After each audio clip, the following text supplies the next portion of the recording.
इस क्वेश्चन का स्क्रीनशॉट लीजिए, फिर क्वेश्चन समझाता हूं मैं।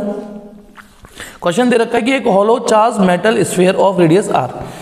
सॉल्यूशन समझेंगे, क्वेश्चन भी समझाऊंगा सॉल्यूशन भी। कि एक हमारे पास एक मेटल स्फीयर है, ठीक है, और उसकी खुद की रेडियस स्मॉल आर है, ठीक है, हॉलो चार्ज है ये, मान लीजिए इस पे चार्ज है, ठीक है, और इस चार्ज को मैं स्मॉल क्यू मान लेता हूं।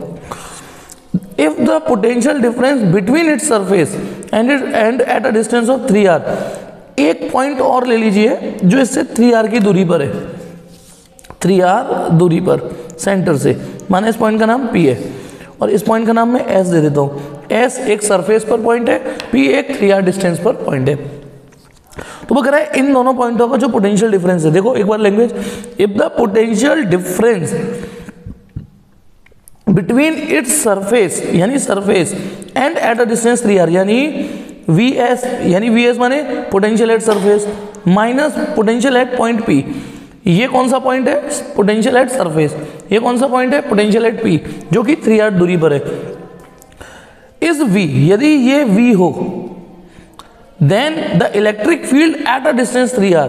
तो देन क्वेश्चन पूछा है कि इस पॉइंट पर इलेक्ट्रिक फील्ड कितना होगा, पॉइंट P पर। पॉइंट P तो नहीं बोला, लेकिन ये बोला है then the electric field at a distance 3r। तो 3r डिस्टेंस पे वही तो है। तो आपको इसमें मेटल स्फीयर के कॉन्सेप्ट पता होने चाहिए इस सवाल को करने के लिए। याद दिला दूं कि मेटल स्फीयर के जब आप सरफेस पर कैलकुलेशन करते हो, सरफेस पर या बाहर, सरफेस पर या बाहर, तो you can imagine the entire charge is concentrated at it centre, ठीक है। लेकिन ध्यान रखना, again I am repeating the sentence, जब भी आप मेटल स्फीयर के सरफेस पर या बाहर कोई कैलकुलेशन करते हो, नॉट इनसाइड, तो आप सारे चार्ज को सेंटर पर इमेजिन कर सकते हो।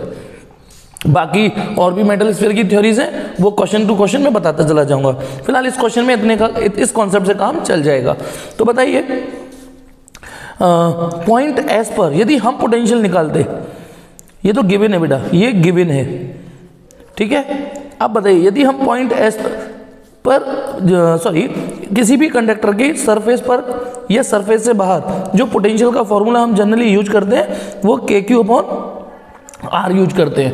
अगेन आई एम रिपीटिंग, किसी भी कंडक्टिंग स्फीयर के सरफेस पर या बाहर हम जो फॉर्मूला यूज करेंगे वो ये यूज करेंगे। तो ये फॉर्मूला यदि मैं एस पर यूज करूं तो K कितना चार्ज है इस पे, Q कितनी डिस्टेंस है इसकी, R। यही फॉर्मूला मैं P पर यूज करूं तो K Q लेकिन डिस्टेंस 3R हो गई।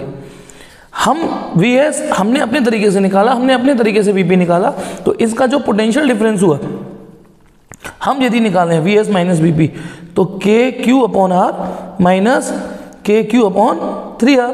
तो इसको सॉल्व कर लीजिए, तो ये हो जाएगा सॉल्व करने पर 2KQ/3R Vs माइनस Vp।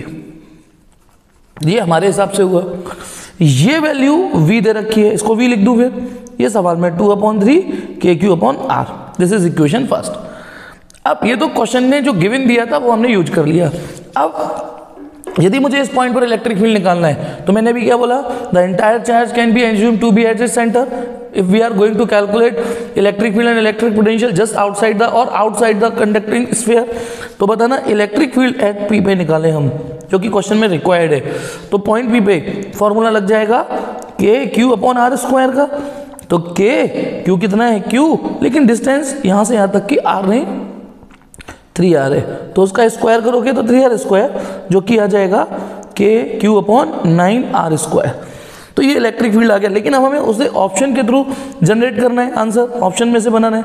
तो एक काम करते हैं, क्योंकि हमारे ऑप्शन में V आ रहा है, तो V कैसे लेके आए, तो एक काम कर सकते हो आप, E से V को डिवाइड या V को E से, सपोज करो मैंने सेकंड डिवाइडेड बाई फर्स्ट कर दिया, तो E/V, E की वैल्यू KQ/9R स्क्वायर है और V से डिवाइड कर रहा हूं, V से तो 3R/2KQ हो जाएगा। तो KQ कट गया, एक ये 3 से 3 कट गया, 3 एक R से एक R कट गया, तो E/V इक्वल टू E/V कितना रह गया यहाँ पे, KQ कट गया, 3 कट गया, R कट गया, तो यहाँ बस 1/, एक R रहता है नीचे और 3 2 6 रहता है। तो E इक्वल टू कितना आ गया, V/6R। तो ऑप्शन ढूंढते हैं हमारा E इक्वल टू V/6R, ये रहा हमारा ऑप्शन ए। स्क्रीनशॉट ले लीजिए सॉल्यूशन का। पूरा नहीं आ पा रहा तो कोशिश करिए क्वेश्चन से नीचे इतना ले देते हैं स्क्रीनशॉट। क्वेश्चन का तो आप ले ही चुके, ठीक, ओके।